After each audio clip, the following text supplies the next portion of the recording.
Boa tarde. Voltamos aqui para a terceira parte da nossa conversa com o Dr. Rui Patrício. Começámos a falar sobre discriminação, já falámos sobre os problemas da justiça em geral, mas era impossível ter aqui o Dr. Rui Patrício e não falar sobre esses temas. E agora vamos voltar à discriminação. Neste caso, vamos falar de um tema que muito tem preocupado a sociedade em geral, que é a questão da violência na noite e o perigo que representa sair à noite, principalmente para os jovens, que naturalmente, fruto da sua própria juventude, cometem excessos e nem sempre quem com eles lida está preparado para, de facto, lidar com esses jovens em situação, digamos, muitas vezes alcoolizados e sob efeitos estupefacientes, mas, na prática, as entidades têm que ter essa capacidade e o que vemos é que às vezes não têm. E eu aqui queria pedir a tua opinião, Rui, sobre a posição que muitas das vezes as autoridades, como a GNR, a PSP, assumem perante estes jovens, havendo inúmeros relatos de agressões,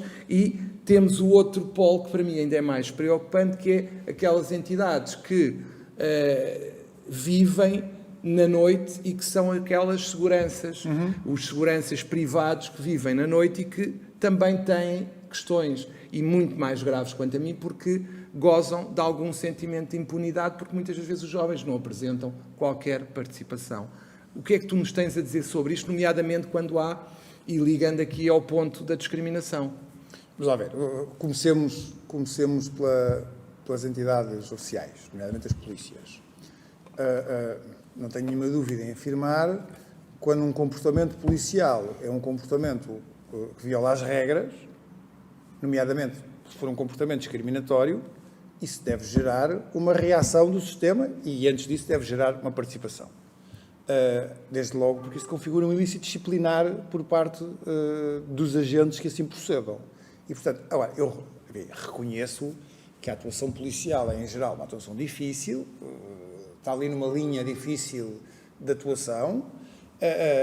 Na noite é especialmente difícil, pelas características, pelo contexto e pelas características que estão em presença, ainda assim tem que se pautar por respeito de um conjunto de regras, que são essencialmente, e mais uma vez, fruto daquilo que é a formação e a aprendizagem desses agentes. E, portanto, pode haver, imagino que possa haver, não sei se há, mas imagino que possa haver, focos ainda dentro das autoridades policiais, onde as coisas não foram ainda completamente interiorizadas, embora também deva dizer, disse num episódio nosso aqui anterior, que a justiça tinha melhorado muito, também esta minha experiência como advogado e cidadão, que a polícia também melhorou muito.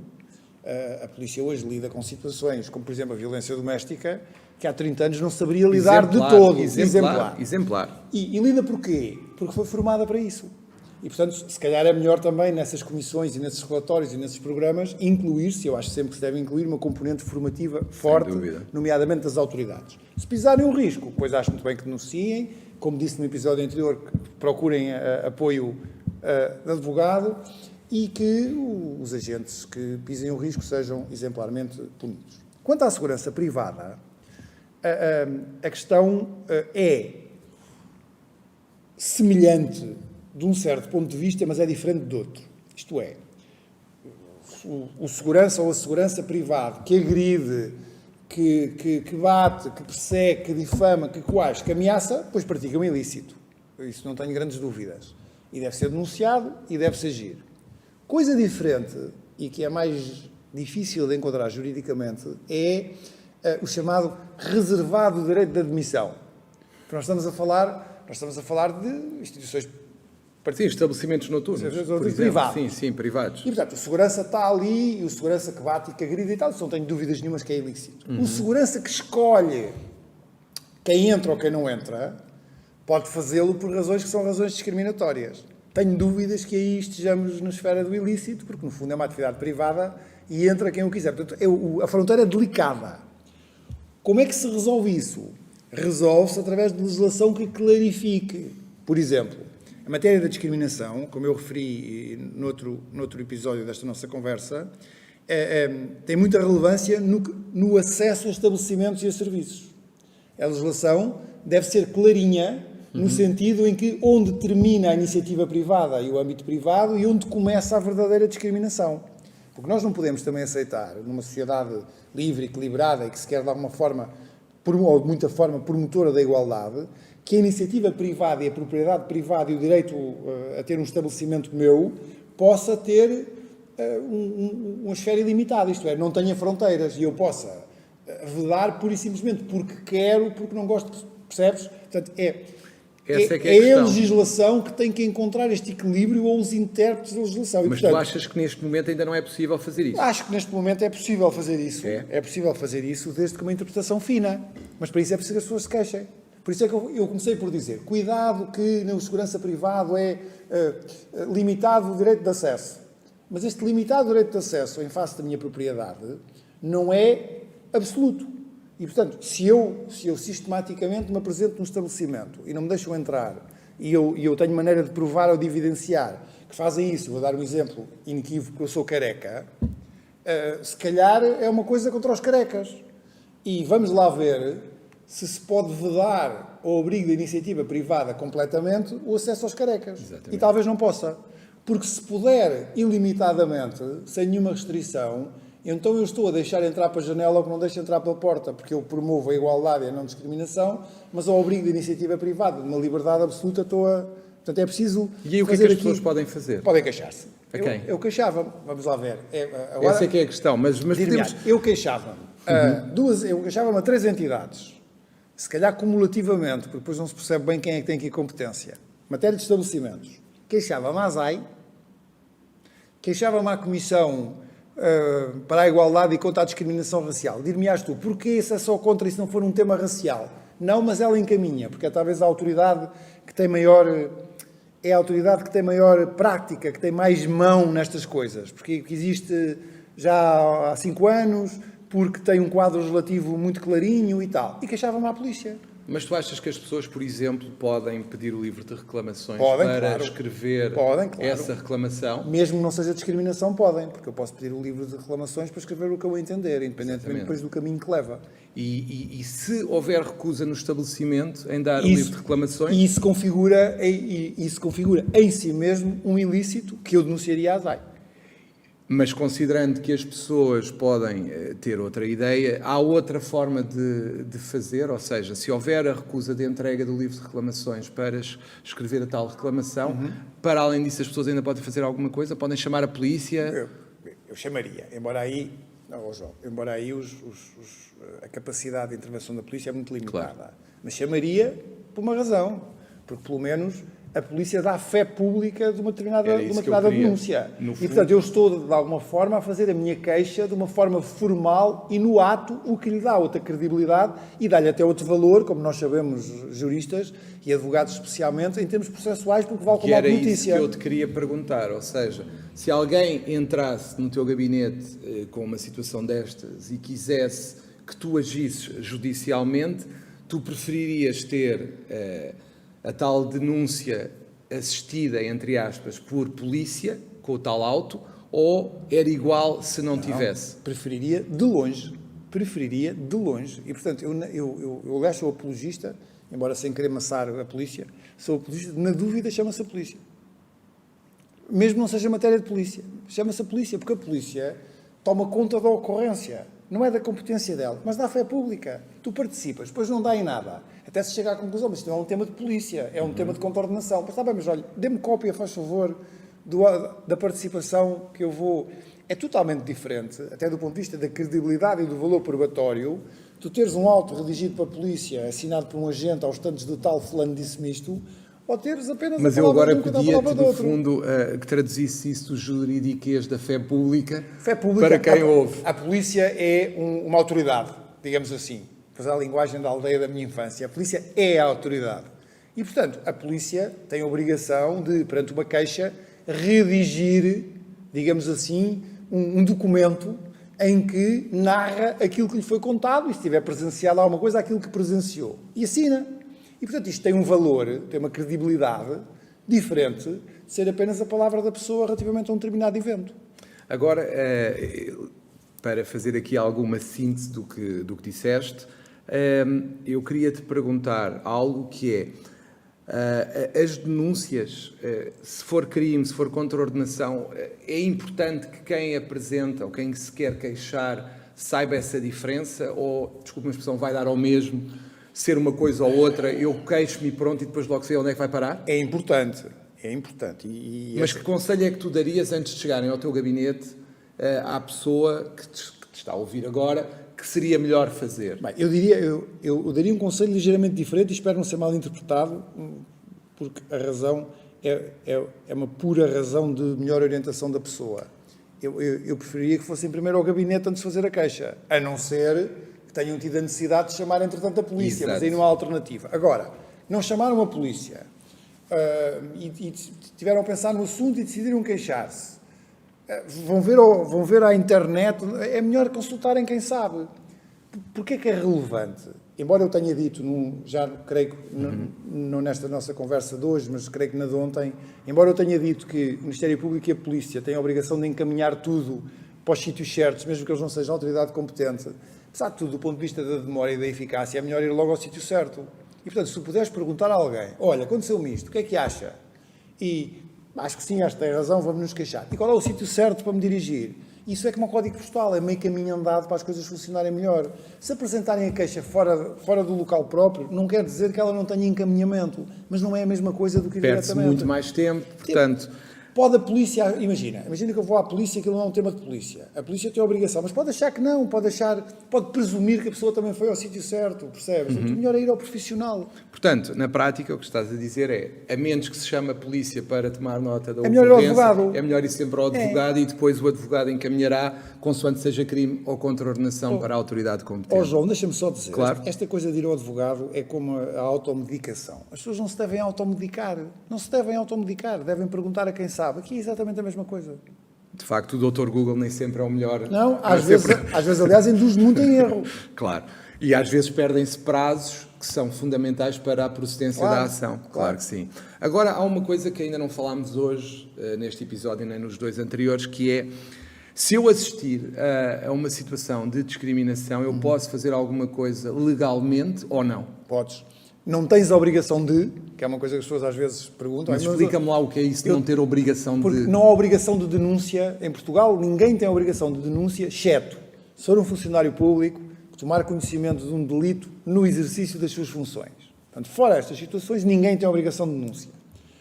O que não significa que não possa. E, portanto, pode... Mesmo um polícia que esteja fora de funções não tem que... Não está no exercício de funções e não tomou conhecimento no exercício de funções. E, portanto, a obrigação de denúncia só se aplica ao exercício de funções. Agora, qualquer pessoa pode denunciar uma situação, sendo certo que estas situações de discriminação, quer do ponto de vista criminal, quer do ponto de vista contraordenacional, nem sequer dependem de queixa. Portanto, o próprio não precisa de se queixar. É um bocadinho como alguns crimes que passaram de semipúblicos a públicos, em qualquer terceiro pode denunciar. E, portanto, a pessoa pode dirigir-se àquela que ela acha que é a autoridade para se dirigir, ou pode se dirigir a uma autoridade genérica como a Polícia e o Ministério Público e denunciar a situação. Claro que sim. Para isso, precisa ter impulso, precisa ter motivação, que se calhar não tem a maior parte das vezes, porque, primeiro, se calhar não estamos totalmente conscientes, voltando ao início da nossa conversa há 2 episódios atrás, ainda não estamos totalmente conscientes de toda a discriminação. Segundo, porque às vezes nós tendemos a ter individualmente, uma certa...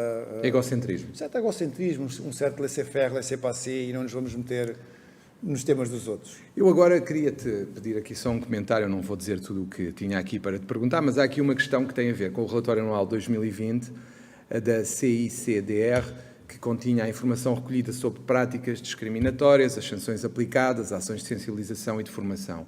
Na prática, o que se diz aqui é que falta tratamento estatístico, não há conhecimento da realidade em termos discriminatórios e, de facto, depois é quase como em muitas situações que nós conhecemos no nosso dia-a-dia, em que há uma legislação, há uma condenação de certo tipo de práticas, pelo menos legislativamente, mas a efetivação não existe. O que é que tu achas que em matéria de discriminação se poderia deveria fazer para que situações de discriminação sejam efetivamente punidas de acordo com o que a legislação pretende? Porque o que se nota aqui destes dados que eu estou aqui à minha frente é que não há uma agregação estatística e há uma falha em matéria de condenação.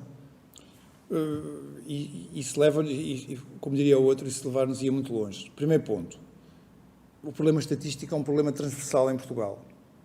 A falta de abrangência e qualidade estatística é um problema que nós encontramos nas mais diversas áreas. E na área da justiça, então, encontramos muitíssimo. Há muito poucos dados estatísticos.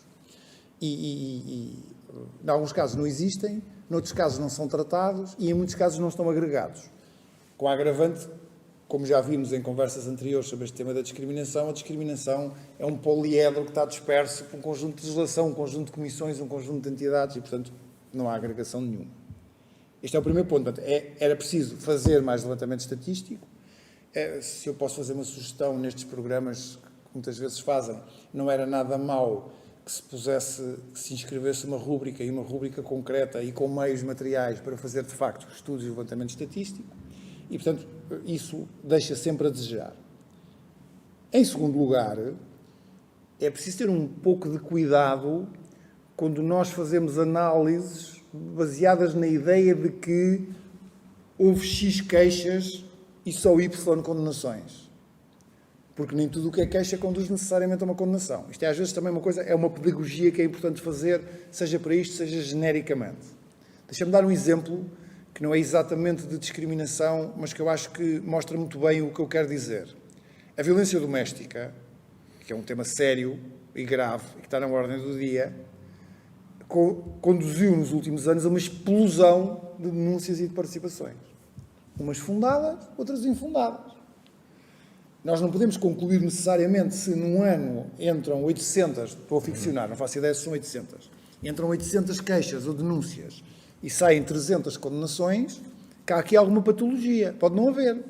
Portanto, é para isto que o sistema serve. Portanto, eu teria algum cuidado em concluir que poucas condenações signifiquem necessariamente que o sistema funciona mal. Podem significar ou não, e para isso temos que estudar as razões dessa ausência de condenações. Deixa-me dar-te um exemplo.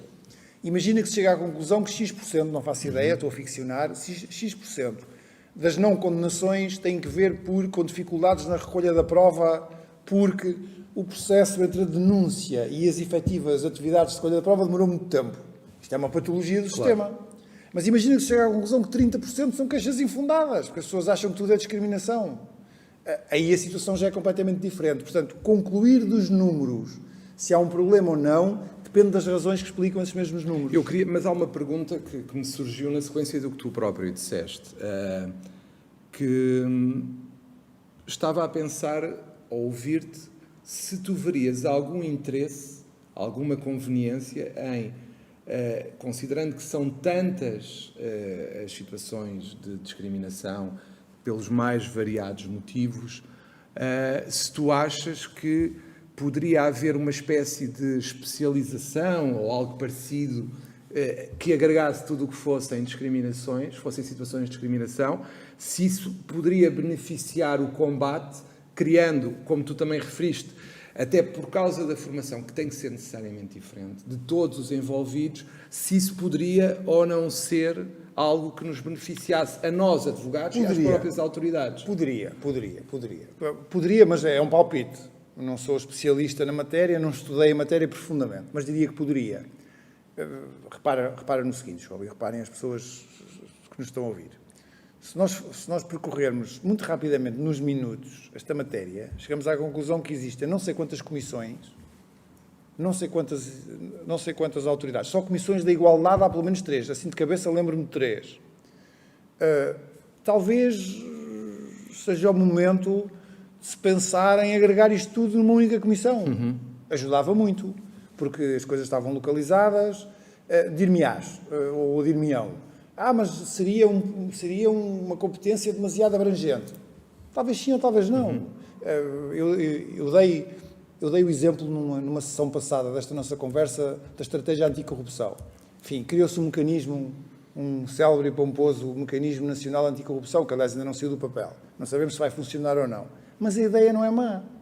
A ideia de concentrar ali um conjunto de competências que estavam dispersas por entidades não é má. Talvez aqui se pudesse pensar, mas é um mero palpite, numa comissão de igualdade, ponto.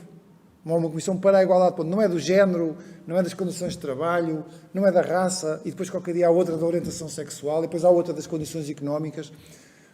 No fundo, o fenómeno é o mesmo agrupado sob o chapéu, do ponto de vista negativo da discriminação, do ponto de vista positivo da dignidade e da igualdade. Portanto, talvez não fosse mau agregar, fundir estas coisas todas. E agora, para concluir a nossa conversa, e nós, advogados, o que é que nós podemos fazer, na tua opinião, para que a comunidade tenha consciência dos direitos, nomeadamente em matéria de discriminação?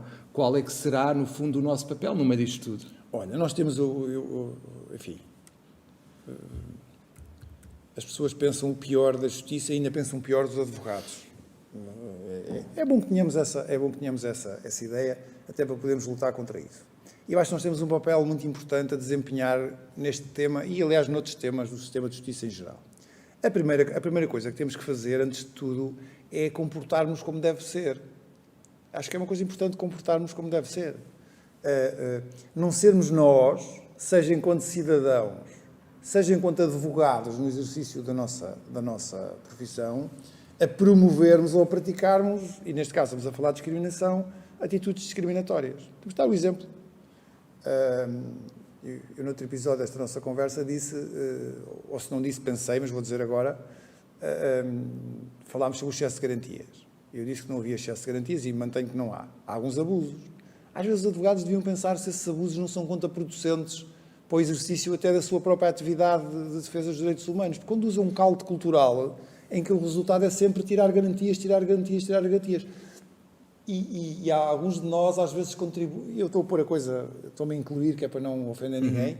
Alguns de nós, às vezes, contribuem para isso. Portanto, a primeira coisa, temos de dar o exemplo. Temos de dar o exemplo. Em segundo lugar, temos que contribuir para alertar, formar, chamar a atenção, explicar. Não estou ainda agora no campo da relação com o cliente concreto, mas, em geral, fazer coisas como esta, que eu acho que são importantíssimas, independentemente das minhas poucas qualidades pedagógicas, mas, em geral, acho que é importante fazermos isto. É importante debatermos, é importante contribuirmos, é importante que a Ordem dos Advogados, quando é chamada a pronunciar-se sobre diplomas, se pronuncie efetivamente e com substância. É importante promover encontros, debates, tudo aquilo que seja para melhorar, refletir, ensinar e de alguma forma, ter uma atitude pedagógica. Em terceiro lugar, temos um papel importantíssimo na nossa prática individual, quando nos procuram, quando pedem a nossa ajuda, quando pedem que esclareçamos ou que ajudemos. E, portanto, aliás, várias vezes nestas nossas 3 conversas falámos, e falámos bem, espero que as pessoas não levem a mal, não é puxar a brasa à nossa sardinha, mas é, de facto, sublinhar uma coisa que é importante, que é as pessoas devem, podendo, procurar um advogado. É para isso que o advogado serve, para isso e para outras coisas. Tal como quando tem um sintoma físico ou psicológico. Procura um médico, devem procurar o advogado. Claro. Muito obrigado, Rui, Nada, pelo teu tempo. Agradeço. Agradeço-te a tua disponibilidade imediata para falar aqui no Conselho Regional, no nosso podcast Pode Esclarecer. Espero contar contigo noutras ocasiões organizadas pelo Conselho Regional de Lisboa e a todos despeço-me até ao próximo episódio do podcast do Conselho Regional Pode Esclarecer. Até à próxima. Vejam os nossos episódios anteriores.